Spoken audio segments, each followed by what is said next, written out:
नमस्कार, मैं हूं आपका दोस्त राम मोहन। आपका मेरे चैनल एंटरटेनमेंट राम मोहन पर बहुत बहुत स्वागत है।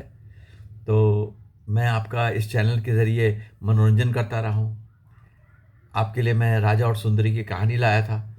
आशा करता हूं आपको पसंद आई होगी।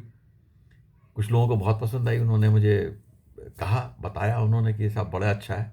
अवधी भाषा में, मगर उन्होंने उसको, गाँव की भाषा थी मगर फिर भी उन्होंने उसको एंजॉय किया। फिर उसके बाद मैंने आपको लेह की सैर कराई।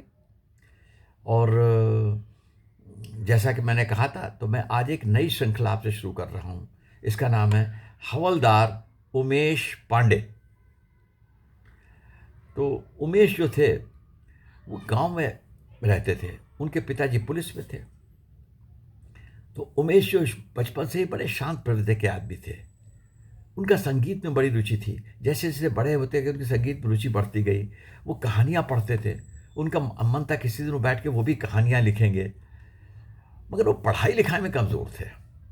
उनके पिताजी उनको बहुत कहते थे कि पढ़ो और अच्छा पढ़ो करो। बड़े बेचारे मेहनत करते थे और भगवान भगत थे, बड़ी पूजा पाठ करते थे।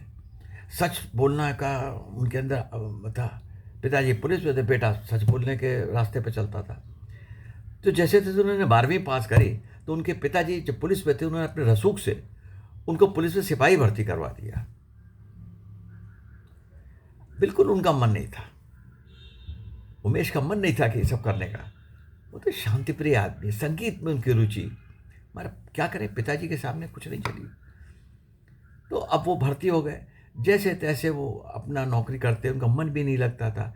बहुत कोशिश करते रहे कि मैं कहीं और भी कुछ नौकरी कर लूँ, कहीं ट्राई कर लूँ, कुछ कर लूँ। मगर 2-3 साल बाद के अंदर ही उनकी शादी कर दी गई। गांव का मामला था, बचपन में शादी हो जाती, वहाँ कम उम्र में शादी हो गई। अब बंदिश में बन गए। अब तो सोच भी नहीं सकते थे छोड़ने की नौकरी। बच्चे हो गए, उसी में रह गए। तो धीरे धीरे करके उमेश पांडे जो हैं वो हवलदार प्रमोट हो गए। मगर उसी समय में उनके साथी, कोई एएसआई बन गया, कोई सब इंस्पेक्टर बन गया। मगर चूंकि उनकी रुचि नहीं थी काम में, इसलिए वो काम मजे से कर नहीं पाते थे। बड़े परेशान रहते थे। उनकी पर्सनालिटी को सूट ही नहीं करता था ये काम। तो होता ही था कि जब भी वो काम करते, उसमें कभी कुछ हो जाता तो कभी कुछ हो जाता। उनको अफसरों की उल्टी सीधी सुननी पड़ती। बेचारा उमेश क्या करता, मरता क्या ना करता, कहाँ चला जाए, नौकरी छोड़ नहीं सकता, बट बीवी बच्चों की जिम्मेदारी। तो जैसे तैसे वो अपनी नौकरी करते रहे। तो इस प्रकार से उनके जो एक्सपीरियंसेस, जो उनके साथ घटनाएं घटी, मैं उनको एक एक करके आपको सुनाऊंगा, आपको उनसे परिचय कराऊंगा।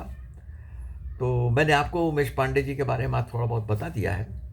और उनके जो उनका उनके साथ जो जो कुछ गुजरी, बड़े परेशान रहते थे बेचारे। करें क्या, जिस चीज़ में रुचि नहीं हो उसमें जाना नहीं चाहिए, मगर मजबूरी थी उनकी। तो मैं उनके जो भी ये एक्सपीरियंसेस थे, जो भी कुछ उनके साथ घटा, वो मैं आपको छोटे छोटे उस पर करके मैं बताऊंगा। तो बहुत जल्द आपको उमेश पांडे का पहला एपिसोड जो है वो आपको मैं दिखाऊंगा।